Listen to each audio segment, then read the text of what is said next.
यह पक्षी जो आप पर पूप फेंकता है उसे हॉर्नबिल कहते हैं। पूरे ब्रीडिंग सीजन के दौरान मादा खुद को घोंसले के अंदर बंद कर लेती है, लेकिन तब भी वह घोंसले के अंदर कोई गंदगी नहीं छोड़ती। ब्रीडिंग सीजन के दौरान हर नर हॉर्नबिल मादा के लिए इस तरह का एक पेड़ का खोखला हिस्सा ढूंढता है और इसके अलावा वह मीटिंग रिचुअल के तौर पर एक ध्यान से तैयार किया गया डांस करता है। ध्यान से जांच करने के बाद मादा तय करती है कि घोंसला काफी अच्छा है, इसलिए वह नर को स्वीकार कर लेती है। इसके बाद वे अपना नया घर बनाना शुरू करते हैं। सबसे पहले वे घोंसला बनाने की सबसे जरूरी चीज मिट्टी इकट्ठा करते हैं। वे एक ही मकसद से मिट्टी को एंट्रेंस के दोनों तरफ फैलाते हैं ताकि ओपनिंग छोटी हो जाए और दुश्मन अंदर ना आ सके। दूसरे कीड़ों को घोंसले से बाहर रखने के लिए वे मिट्टी में जहरीले कनखजूरे भी मिलाते हैं। एंट्रेंस पूरी तरह से सील होने से पहले मादा पहले ही घोंसले में घुस जाती है। फिर वह अपने मल का इस्तेमाल करती है नर के साथ मिलकर एंट्रेंस को पूरी तरह से सील करने के लिए। बहुत जल्दी ओपनिंग सिकुड़कर एक पतली दरार बन जाती है, बस इतनी चौड़ी कि उसमें से खाना पास हो सके। इसका मतलब है कि अगले 12 हफ्तों तक मादा पूरी तरह से अपने पार्टनर पर निर्भर रहेगी। इसके तुरंत बाद मादा अंडे देती है। जैसा कि उम्मीद थी,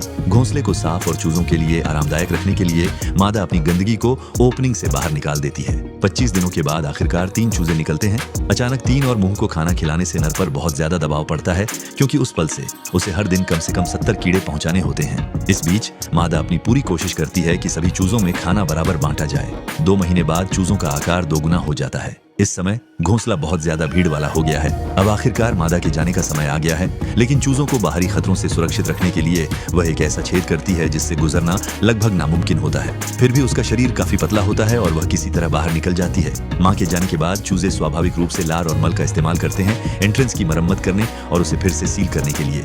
और अब मादा बाहर से मदद कर रही है। नर का बोझ अचानक बहुत हल्का हो जाता है। 3 हफ्ते बाद छोटे हॉर्नबिल के पंख पूरी तरह निकल आते हैं और वे घोंसला छोड़ने के लिए तैयार हो जाते हैं। हॉर्नबिल जिंदगी भर एक ही पार्टनर के प्रति वफादार रहते हैं और हर समय एक दूसरे की रक्षा करते हैं। जंगल में बहुत कम जानवर ऐसा कर पाते हैं, इसीलिए उन्हें लव बर्ड्स भी कहा जाता है।